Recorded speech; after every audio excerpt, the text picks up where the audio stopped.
I'm Grandmaster Jose Torres, publisher of Action, and you're watching the Piff Connection. Hotel family, hotel, peace and blessings. Brother UMOJA, we're still here in Philly. We're still here in New York. Wow, we're here in New York. And I'm excited. We have this gentleman sitting next to me. We got history. We got history. Lord, we got history. I just walked out there and I saw him. I said, we got to do an interview with him. Those who are watching know Brother SOKE HAISAN. Some people call him the Bowman and stuff. A lot of different names, but he's been around a while doing a lot of things. And no, I pulled him in here because if you ever been to a seminar and watched him teach, he doesn't talk about the physical. He gets into the mental and the spiritual aspect of the martial arts. And that's what I'm focused on today here with the Grandmasters, because anyone could throw a punch and a kick. You learn how to do it correctly. But then the mental and the spiritual side, where does that kick in to make you a better martial artist? So we're talking to the Grandmaster. So I'm really pleased to introduce Brother SOKE HAISAN KALEAK, one of my good dear old friends. What's up, my brother? How you doing? Yes. So let's talk about your history in the martial arts. Where did you start? Wow. Started in Brooklyn, New York. Yes, sir. Started in Brooklyn, New York. I guess in the karate do. Started with Kurokushin Kai, Karate Kan. This hard style, Masuyama type thing. Started in 1966. Yeah. I call that the official start, but it was something like maybe, 61, 62, being inspired by it. Growing up in that era, not a lot of black role models and stuff like that. I myself personally grew up without a father in the house, 3 sisters. So, managed the house real early on. So walking the streets was, not an everyday thing that you can just walk around and think that you didn't know how to handle yourself, you know what I mean? So, what they call gangs today is really about people doing things that don't represent anything, but our gangs of the day was really about a territory or ownership of something, which we really didn't own anything, but a brotherhood, if to call it anything else, and that kind of stuck. After that, met Dr. Powell real early on in my life, Supreme Grandmaster Dr. Powell, being in New York, in Brooklyn at the time as well. But at the time, I wasn't really able to come to his school because his school was really, it was no nonsense there. That was the word, no nonsense. Just you come there, they didn't recruit, they didn't do anything. You had to be recommended. But learning what he was putting out there in the streets of concept of each one, teach one, brotherhood, as you said, mind, body, and spirit, that type of thing. He was getting that message out long before I even heard about him as a martial artist. And that sort of resonates with me today. I spent 25 years before his passing training under him. Right. And you knew him as well. You knew the spirit that he brought to the room. Yeah. It definitely was all 3 of those elements. And I'm not saying that I didn't get that from other martial art instructors, but I like to think I got it from him. It resonated with you. Yeah, you. it did. I got the father image. I got the mentor image. I got all of that in one without even really asking. And that's a powerful thing when you can get that from an individual. You come for one thing, I call it the supermarket effect. Yeah, you come in, you get something. One thing of a whole grocery bag. Yeah. So it's a fun place to be, right? Yeah. So let me ask you something. I heard so many titles for you. I never asked you this question before. How did you get the title, the Bowman? That was really my main passion coming into martial art. The funny story is, like, I grew up, I guess I can confess this, semi-hoodlum, So we ran the streets, and I had an affinity for taking things apart, putting them back together again, guns and things of that nature. Okay. So that's how I really entered the martial arts school. My mother put me there to change my interests, so to speak. Thanks, Mom. Yeah, right. But I was always into some kind of weapon, extended weapon, and I picked that up along with the size and other things at the time. But what I was able to do when I was training with the bow, I wasn't doing it a traditional way. I was doing a whole lot of interchanging and movement. What happens when the bow hits the body, the recoil from that, and what happens. Oh, and people weren't really treating the bow like that. I was using it as a self-defense weapon, not just as an informed weapon. Gotcha. And so, I became the intrigued one in the tournaments and stuff, like, hey, that guy does it different than everyone else, that type of stuff. Okay. And it sort of caught on. Yeah, it did, because some people say, yeah, that's the guy, the Bowman. I'm like, Bowman? How's the people say, the Bowman? That's SOKE HAISAN. No, yeah, that's the bowman and stuff like that. So let's talk a little bit.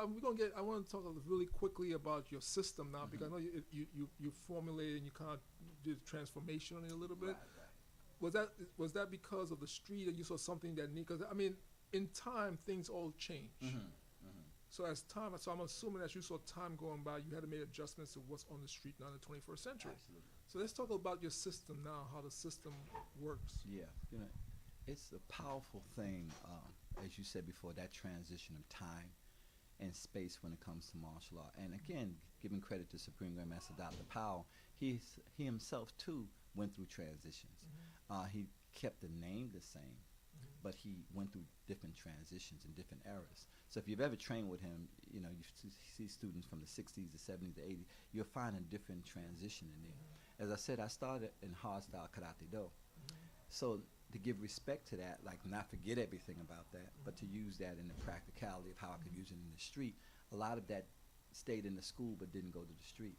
Dr. Powell brought that element of the street, so you start to put those things. Now, I was noted for being a good kicker, but even when I was in the karate do, my teachers told me to really focus on my hands more, because my legs would be the thing that my opponent would see coming. I remember that conversation. So to be multitasking in confrontation is real important. So when you do these arts, when I was coming up, it was blasphemous to learn more than one art at a time, because MMA is a whole nother concept. There was an MMA, but it really wasn't. I think ninjutsu was the closest we learned to MMA, because it was so many styles mixed together. But if you were studying a hard style Japanese style, you did not study a Korean style. You did not study a Malaysian style. I found out the hard way. Yeah. So I mean, you didn't even go around telling nobody you did that. So, but now it seems to be the norm. Yeah, mixing. Yeah, I'm mixing everything. But back to the founding of the style, Karoshi Kai Jitsu. It's just that the Karoshi Kai is, well, Karoshi translates to the black warrior. The Kai is the family. And so the Jitsu is the arts that I've learned from my teacher. So in order to give respect to something new, you call it a different name. You don't really do the same thing, put something else with it, and call it the same thing. It's like you're making fruit. People have a conversation about tangerine all the time, right? What is it? It's it's a combination thing. So that's why we give it another name. So that's what I did, and I did it out of respect for the teachers that I learned from. Basically, following his lead from his teacher, Professor Visitation. I think it's important. You talked about mind, body, and spirit. To have arts, if you're studying multiple arts, to remember that those are the constants in all of them, mind, body, and spirit. And that when we talk about the application of it, it could be applied in sport, it could be applied in art, and it could be applied in self-defense. You shouldn't confuse a martial arts system in thinking that it's all. It can be one and be just as good and just as valid. There are many martial arts that speak about sports, and they're good at it, the sports aspect of it. Not very artful. They don't look very artful. And mostly they wouldn't be using self-defense because of the way it's done in sports, meaning by rules. Rules always quotation marks. Sports always has quotation marks for rules. Okay, so when you do self-defense, you would think self-defense to be the primary way, because it can be artful. I can take aspects of it and put sport. I can demonstrate that. That's the sport of it. You said, I'm thinking there was a running back. I forgot his name in the NFL, and he was I don't know if he's a black belt, but one time he was talking about like running, get the stiff arm and stuff. But yeah. He said like that's a little of his martial arts and teaching him how to go.